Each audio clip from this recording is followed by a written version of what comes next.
اور اسی لیے پھر اس کے بعد ہمیں خود عدالتوں میں جا کے اور کہنا پڑا کہ یہ جو ہمارے میڈیا میں جو کچھ ہو رہا ہے اس کو بند کریں. میں نے 2012 میں سپریم کورٹ میں پٹیشن فائل کی کہ یہ جو انفارمیشن منسٹری کا سیکرٹ فنڈ ہے اس کو آپ بند کریں, کیونکہ یہ جو سیکرٹ فنڈ ہے اس سے صحافیوں کو رشوت تقسیم کی جاتی ہے. اس وقت پیپلز پارٹی کی گورنمنٹ تھی. انفارچونیٹلی پیپلز پارٹی کی گورنمنٹ نے بڑی مخالفت کی ہماری, لیکن ہم نے کہا کہ یہ غلط بات ہے. اور اس کے بعد پھر بہت سے اور ایشوز تھے جس کے بعد ہمیں غداری کے الزامات لگنے شروع ہو گئے, حملے ہو گئے. تو آج آپ کو بھی غدار کہا جا رہا ہے, آپ کو بھی غداری کے مقدمات میں ملوث کرنے کی دھمکیاں دی جا رہی ہیں. تو ہم نے تو بھائی ہمیشہ سے یہ جو غدار کا ٹیگ لگانے والے لوگ ہیں اور غداری کے سرٹیفکیٹ تقسیم کرنے والے لوگ ہیں, ہم نے تو ان کی ہمیشہ سے مخالفت کی ہے. اب آپ بھی اس کی زد میں آ رہے ہیں تو ویلکم ٹو دا ٹریٹرز کلب, ہم آپ کو خوش آمدید کہتے ہیں غداروں کے کلب میں. اس کی وجہ یہ ہے کہ میں ذاتی طور پہ ہمیشہ یہ کہتا ہوں کہ اگر کوئی مجھے غدار کہتا ہے تو 100 دفعہ کہے کہ میرے لیے فخر کی بات ہے. ہاں, اگر کوئی آپ کو پیٹریوٹ کہتا ہے تو پھر آپ ذرا مشکوک ہیں, کیونکہ پیپلز پارٹی پیٹریوٹ بنی تھی نا, پتہ ہے نا آپ کو. تو مسلم لیگ کے اندر بھی جو گروپ بنے تھے قائد اعظم کے نام پہ, پتہ ہے نا آپ کو کس طرح بنتے ہیں, برا نہ بنائیے گا سرور خان صاحب. تو اس لیے اگر آپ کو کوئی پیٹریوٹ کہتا ہے تو پھر آپ مشکوک ہو جاتے ہیں. ہاں, کوئی غدار کہتا ہے اس کا مطلب ہے کہ یار یہ بندہ جو ہے نا یہ اس راستے پہ چل رہا ہے جس پہ فاطمہ جناح چلی تھی.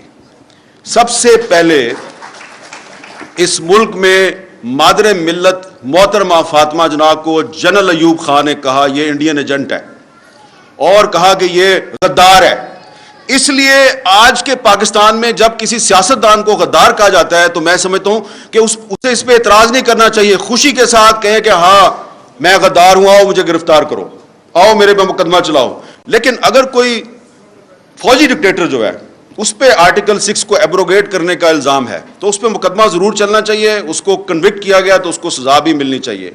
تو یہ شعیب شاہین صاحب جو ہیں یہ میری اس بات سے اتفاق کریں گے, انہوں نے بڑے خوبصورت طریقے سے آپ کو ڈیفائن کر دیا ہے کہ آئین کی خلاف ورزی ایک اور چیز ہے اور آئین کو ایبروگیٹ کرنا ایک اور چیز ہے.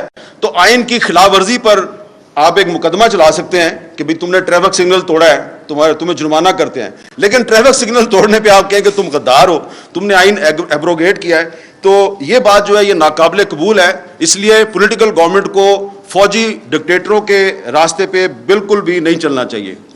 اب یہ جس پی ایف یو جے کے سیمینار پہ آپ آئے ہیں یہ وہ پی ایف یو جے ہے جس نے ہر مشکل وقت میں جب بھی آزادی صحافت پہ کوئی برا وقت آیا تو اس پی ایف یو جے نے اس پہ سڑکوں پہ بھی لڑائی لڑی اور عدالتوں میں بھی لڑائی لڑی. تو اس لیے میں آج کیونکہ عمران خان صاحب ہیں, تحریک انصاف کے بہت سے لیڈر یہاں پہ بیٹھے ہوئے ہیں, تو آپ کو فوڈ فار تھاٹ دینا چاہتا ہوں کہ آپ ذرا سوچیں کہ جب آپ حکومت میں آتے ہیں تو کیا وجہ ہوتی ہے کہ یہ پی ایف یو جے جو آج آپ کی ہوسٹ ہے یہ آپ کی حکومت کے اقدامات کے خلاف عدالتوں میں چلی جاتی ہے. جیسا کہ آپ کو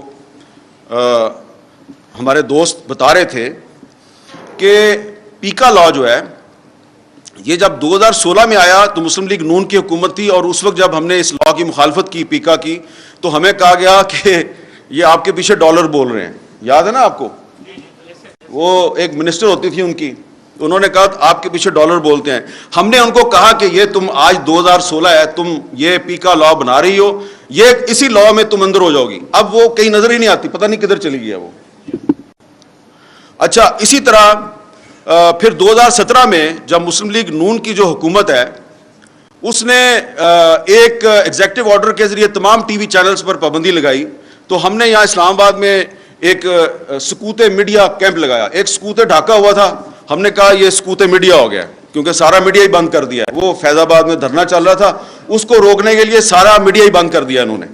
تو یہ میں آپ کو اس لیے بتا رہا ہوں کہ کوئی بھی پولیٹیکل پارٹی ہو, پیپلز پارٹی ہو, مسلم لیگ نون ہو یا تحریک انصاف ہو, یہ پی ایف یو جے جو ہے یہ ہر حکومت کے دور میں جب بھی کوئی پابندی لگتی ہے تو یا تو ہمیں سڑکوں پہ آنا پڑتا ہے یا ہمیں عدالتوں میں جانا پڑتا ہے. تو یہ جو پی ایف یو جو ہے, اس پی ایف یو جے نے جب آپ نے پیکا آرڈیننس جو ہے وہ جب آپ نے لاگو کیا, اور میری انفارمیشن کے مطابق ڈاکٹر شیریں مزاری نے اس پہ آبجیکشن کی تھی, لیکن اس کے باوجود وہ ایک کابینہ کا بائی سرکولیشن اجلاس جو ہے اس نے اس کی منظوری دی اور آپ نے اس کو لاگو کر دیا, تو ود ان 24 آورس انہوں نے مجھے لاہور سے کہا جی اس کو چیلنج کرنا ہے. یہ جمیل مرزا صاحب آگے میرے پاس اگلے دن, ہم نے بہت جلدی میں ایک پٹیشن تیار کی, اس میں آرگومنٹس بھی صحیح طرح نہیں لکھے, بس کر کے صبح جا کر 9 بجے عدالت میں ہم نے اس کو داخل کروایا. اور اس دن جسٹس اطہر من اللہ صاحب کا اللہ بھلا کرے کہ انہوں نے اس کا جو سب سے خطرناک اس کی جو کلاز تھی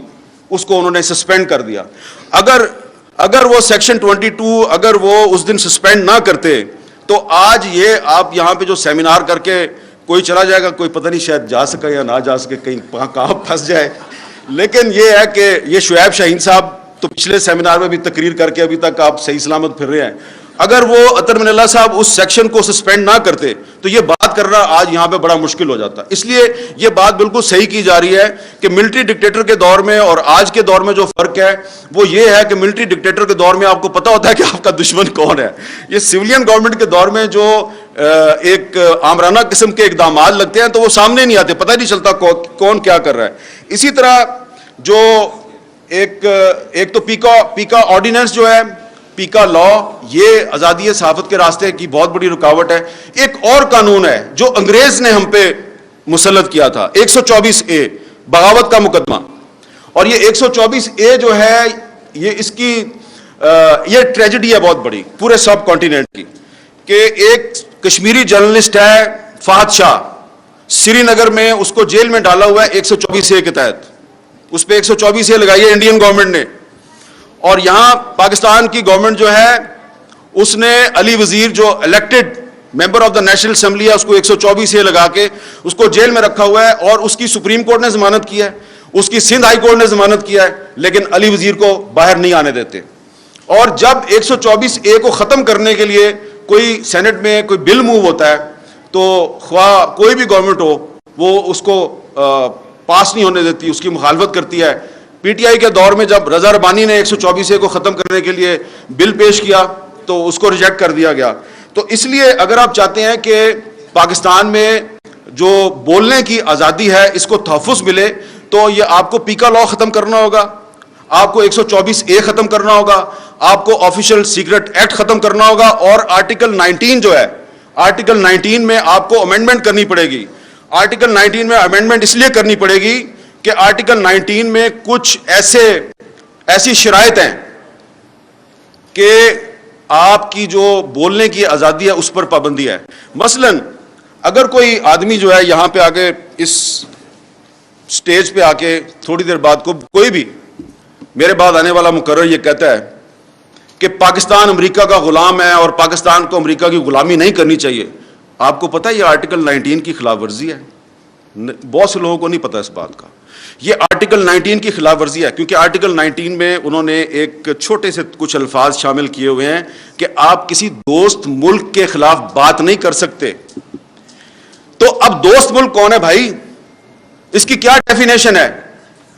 تو آپ نے اگر مجھے گرفتار کرنا ہے, ابھی میں کہہ دوں کہ امریکہ کی غلامی نامنظور, تو یہ آپ آرٹیکل 19 کے تحت مجھے گرفتار کر سکتے ہیں. تو جو میثاق صحافت ہے اس میں سب سے اہم چیز یہ ہونی چاہیے کہ یہ جو آرٹیکل 19 میں آپ نے کولونیل مائنڈ سیٹ کو انجیکٹ کیا ہوا ہے, اس کولونیل مائنڈ سیٹ کو آرٹیکل 19 میں سے نکالیں. یہ آپ کی میثاق صحافت کے لیے بہت ضروری ہے.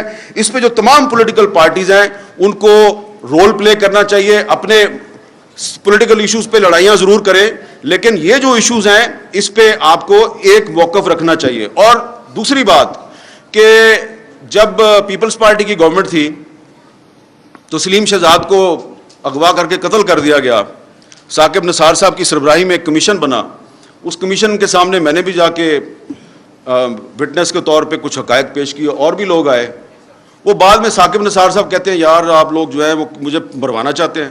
میں نے کہا جی مروانا نہیں چاہتے, ہم چاہتے ہیں ہمیں انصاف دے دیں. ہمارا ساتھی جو ہے اس کو قتل کر دیا ہے اغوا کر کے. کو آپ کو پتہ ہے یہ تو بڑا مشکل ہے. پھر اس کے بعد جناب مسلم لیگ نون کی حکومت آ گئی, ان کے دور میں بھی یہی کام چلتا رہا. پھر پاکستان تحریک انصاف کی حکومت ہے, اس کے دور میں بھی یہی کام چلتا رہا. اب ادھر جب اسلام آباد میں اسد طور پہ گھر میں گھس کے اس پہ تشدد ہوتا تھا, یا مطیع اللہ جان کو اغوا کیا جاتا تھا, یا ابصار عالم کو گولی ماری جاتی تھی, ہم جب اس پہ احتجاج کرتے تھے تو ہمارے جو کچھ دوست ہیں حکومت کے وہ کہتے تھے یار وہ سندھ میں بھی تو عزیز میمن قتل ہو گیا, وہ وہاں پہ بھی تو اجے لالوانی قتل ہو گیا. ہم کہتے تھے ہم اس کی بھی مذمت کرتے ہیں, جو اسلام آباد میں ہو رہا ہے اس کی بھی مذمت کرتے ہیں. تو آپ کو سٹینڈ تو لیں, سٹینڈ کسی نے نہیں لیا. لیکن I must pay tribute and my salute to doctor Shireen Mazari. Ultimately تو وہ ڈاکٹر شیریں مزاری نے بھی یہ کریڈٹ خان صاحب کو دے دینا ہے, لیکن انہوں نے کچھ ایشوز پہ سٹینڈ لیا. خاص طور پہ جو جرنلسٹ پروٹیکشن بل تھا, وہ تمام یہ جو پی ٹی آئی کے دور حکومت کی خامیاں ہیں, اس دور میں میرے بھی بہت سے انٹرویو بند ہوئے, میں نے بھی بڑے مظاہرے کیے, بڑی تنقید کی, لیکن جس طریقے سے 2.5 سال لگا کے انہوں نے جرنلسٹ پروٹیکشن بل جو ہے اس کو منظور کروایا. اور کبھی کبھی میں سنتا ہوں کہ آج کل پی ٹی آئی والے کہتے ہیں بڑے راز ہیں ہم سامنے لے آئیں گے. بھائی ہمارے پاس بھی بڑے راز ہیں, ہم بھی سامنے لے آئیں گے اور بتائیں گے کہ ڈاکٹر شیریں مزاری جو ہے اس کو جرنلسٹ پروٹیکشن بل کی وجہ سے کہاں کہاں پہ کون کون اس کو طلب کرواتا تھا, اس کو پیشیاں بھگتنی پڑتی تھی, کون اس کو کیا دھمکیاں دیتا تھا. یہ بتا دوں گا نا میں, جس دن میں سیریس بات کر رہا ہوں اس دن آپ لوگوں کو لینے کے دینے پڑ جائیں گے. But I am not here to embarrass anyone. میں آپ کو اس پہ شاباش دینا چاہتا ہوں کہ آپ نے وہ جرنلسٹ پروٹیکشن بل منظور کروایا. اتنی مشکل زگ زیگ میں سے نکل کے فروغ نسیم نے پوری کوشش کی کہ یہ بل منظور نہ ہو, لیکن پھر بھی وہ بل منظور ہو گیا. اور اس کا کریڈٹ جو ہے وہ مینلی ڈاکٹر شیریں مزاری کو جاتا ہے, اور پھر بعد میں آپ تحریک انصاف کو بھی اس کا کریڈٹ دے دیں. لیکن یہ بات میں اس لیے کر رہا ہوں, میری بات کا برا نہ بنائے, کہ جب فروغ نسیم صاحب اس بل کے خلاف سازشیں کر رہے تھے اور انہوں نے جو مسنگ پرسنز کا بل تھا اس کے خلاف بھی سازشیں کی, تو کوئی روکنے والا نہیں تھا ان کو. یہ بڑا پرابلم ہے کہ آپ اس کو روک نہیں رہے تھے. اور مجھے پتا ہے کہ مجھے کہاں کہاں سے پریشر آتا تھا کہ یار یہ تم کیوں یہ شیریں مزاری کے بل کو لیے پھر رہے ہو. جب اس کو پی ایف یو جے نے سپورٹ کر دیا اور اس کو human rights commission of Pakistan نے سپورٹ کر دیا, اور مجھے آئی اے رحمان مرحوم نے کہا, میں نے جب ان کو جا کے اس کا ڈرافٹ رکھا تو آئی اے رحمان صاحب نے کہا حامد یہ بل منظور ہو جائے گا. میں نے کہا سر ہو جائے گا. اس نے کہا اس کا مطلب ہے میری ساری زندگی کی جو سٹرگل ہے وہ کامیاب رہی. وہ بل منظور ہو گیا, وہ بل منظور ہو گیا. لیکن پھر کیا ہوا کہ پھر اس میں ایک کمیشن بننا تھا کہ کسی صحافی پہ جب حملہ ہوتا ہے تو وہ کمیشن جو ہے اس نے انکوائری کرنی تھی, اور اس کمیشن میں ورکنگ جرنلسٹ کی تعداد زیادہ تھی. اب وہ کمیشن اگر وہ کمیشن آج ہوتا تو یہ جو بہت سے صحافی ہمارے سامنے بیٹھے ہیں جن پہ آج کل مقدمات درج ہو رہے ہیں اور ان کو ہراسمنٹ کا سامنا ہے, تو وہ کمیشن ان کی انکوائری کر رہا ہوتا.